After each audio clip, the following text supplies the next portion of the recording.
Hi, I'm Dr. Todd Shatkin, and welcome to this Monday Morning Minute. We've had a lot of questions about the drilling sequence for placing mini implants and mono implants, and what size pilot drills to use, how deep should we drill the pilot holes. And so I thought I would do a little refresher on pilot holes for the mini and mono implants today. So let's go over that a little bit here. As you know, we use our 1.2 millimeter SPDL, the single patient pilot drill, long. That's what the L stands for. We usually use the SPDL, the long single patient pilot drill, and it's a 1.2 millimeter pilot drill, and they come in an individual package, and you use it for one patient. That's why it's called a single patient. And why is it that we use it for a single patient?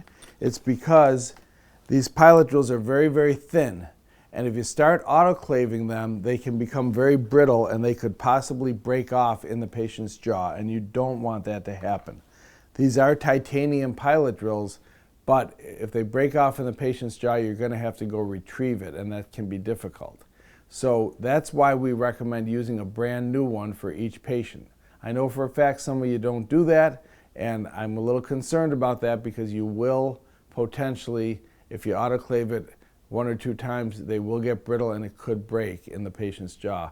So please use a brand new one. It's not that cost difference that it's worth taking that risk, okay? The next thing you need to know is if you're using a surgical guide stent, which we highly recommend for your cases, and you use the surgical stent with a pilot drill guide, which is how you should use it, okay? The pilot drill will be self-limiting.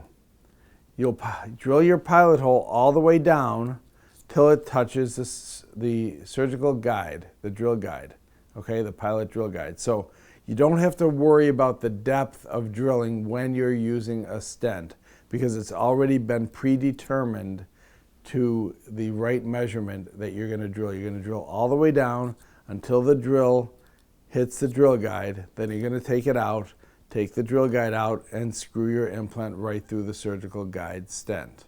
Okay? So that's something to remember. You don't have to be that concerned about how far to drill your hole when you're using the drill guide. Now, if you're not using a drill guide, if you're freehanding the implant, or if you're doing a case with immediate extractions, then you have to think about how deep should I drill the pilot hole, the 1.2 millimeter pilot drill.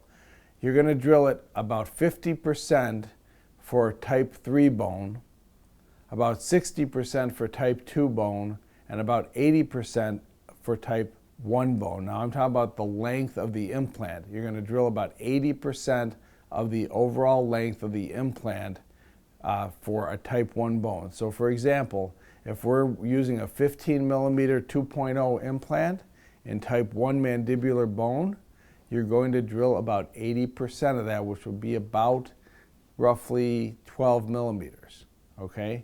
Now, if you're going to drill, if you're going to go into type 2 bone, you would drill 60%, which would be approximately 10 millimeters if you're using a 15 millimeter implant. And if you're going to go into type 3 bone, you'll drill about half of the length of the 15 millimeter implant, so about 7.5 millimeters. Does that all make sense? So you understand 50, 60, and 80 for type 3, 2, and 1. The denser the bone, the deeper you're going to drill the pilot hole. Now, the other thing to remember is in very dense bone like that in the anterior mandible, you want to use a 2.0 implant, the narrower diameter, because it's very difficult to screw a 2.5 or a 3 millimeter implant into very dense bone. So we recommend using a narrow implant in denser bone, and in softer bone like the maxilla or the posterior mandible, you can bump up the diameter of the implant to a 2.5, a 3.0, a 3.7, or whatever you prefer, okay? Now let's talk a little bit about the larger implants, because the 1.2 millimeter pilot drill is used for the 2.0 and 2.5 implants only. If you're going up to a bigger implant like a 3.0 or a 3.7 or a 4.2, you need to use a bigger pilot drill. So for the 3.0 millimeter Milo O-ball implants. We're going to go ahead and start with a 1.2, then we're going to go to a 1.5, and sometimes to a 2.0. It depends on the density of the bone. If it's denser bone, you'll go to a larger diameter pilot drill. So if you're doing this typically in the maxilla or posterior mandible and using a 3.0 Milo implant, you are either going to use up to a 1.5 and sometimes to a 2.0 pilot drill. All right? Now let's talk about the mono mini implants, the new mono implants. We typically use the 1.5 gold pilot drill as our go-to pilot drill. And we use that for the 3.0 and the 3.3 mono implants. You don't need a bigger pilot drill usually for the 3.0 or the 3.3 implants. In most cases, the 1.5 will do the trick. The reason for that is the implant itself comes to a very sharp point, and you can really thread that implant into the bone very nicely. It goes in very smoothly and very nicely. In denser bone, you might need to go up to a 2.0 pilot drill for the 3.3. And if you're going up to a 3.75 implant, you might use a 2.5 pilot drill. So you'll have a sequence of 1.5, 2.0, then 2.5. And if you're even going bigger to a 4.2 mono implant, then you would jump it up to a larger size, even like a 2.8 or a 3.2 pilot drill. But rarely do you have to go to those. Usually the 2.5 is big enough even for the 3.7 mono implant. And if you go to a 4.2, you might want to use a 2.8. So those are the drilling sequences for the mono implants, the mini dental implants, and the Milo implants. So I hope that's helpful to you, and I look forward to seeing you at one of our upcoming courses. There's still time to get in for our Utah course, which is coming up in October. We are actually having a live in-person program, and we're really excited about it, out in Park City, Deer Valley, Utah. We're staying at the beautiful Chateau at Deer Valley.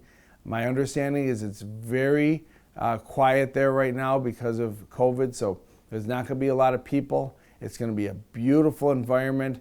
You can go hiking, you can enjoy the beautiful mountains of Utah, while also getting a wonderful education at our International Academy of Mini Dental Implants meeting coming up October 9th and 10th, and we would love to see you there. One other thing I want to mention to you is we're doing a special offer. We sent out a bunch of masks to a lot of our doctors, and they absolutely love our new N95 masks. And the doctors really like the logos on these masks. So what we're doing is we're offering free logos for your mask. Your office logo will be imprinted on the mask. If you buy our special offer, which is buy 8 boxes of masks and get 2 free, we will imprint your logo on there absolutely free. Normally we charge 25 cents per mask for the logo, but we're doing this for our customers, for our dentists. We're going to give you the logo free. These are the N95 masks with the headbands. They go over your head and then over the back of your neck, and they fit really, really nicely. You just mold the nose piece to your nose so that you get a good fit, and you can do a fit check by breathing in and out. And if you don't feel any air leaking around it, you've done a good job of fitting the mask on your face. These are wonderful masks. They're not hard to breathe. They're very comfortable, and they are N95 filtration. They are not the KN95 masks that are made in China. These are made right here in our facility here in Buffalo, made in USA, and we're really proud to have received a grant from New York State to make these N95 masks, and we're bringing them to you. These are 5-layer masks. They're not 4-layer, they're not 3-layer. These are 5 layers with 2 layers of filtration material, the melt-blown filtration. We are really excited about these masks. So if you need some masks for your office, and don't get caught, because a lot of companies are running out of these very, very quickly. We have them in stock. We've got hundreds of thousands of these masks in stock, and we will imprint your logo for you at no charge. So that comes to about $3 a mask, which is pretty fair for an N95 mask. So give us a call if you're interested in the masks. If you have any more questions about the drilling sequence, you certainly can call me or Dr. Powers or Dr. Lucchese, and we'll help talk you through the drilling sequence. I look forward to seeing you in Utah, October 9th and 10th, and I will see you on the next Monday Morning Minute. Thanks for listening.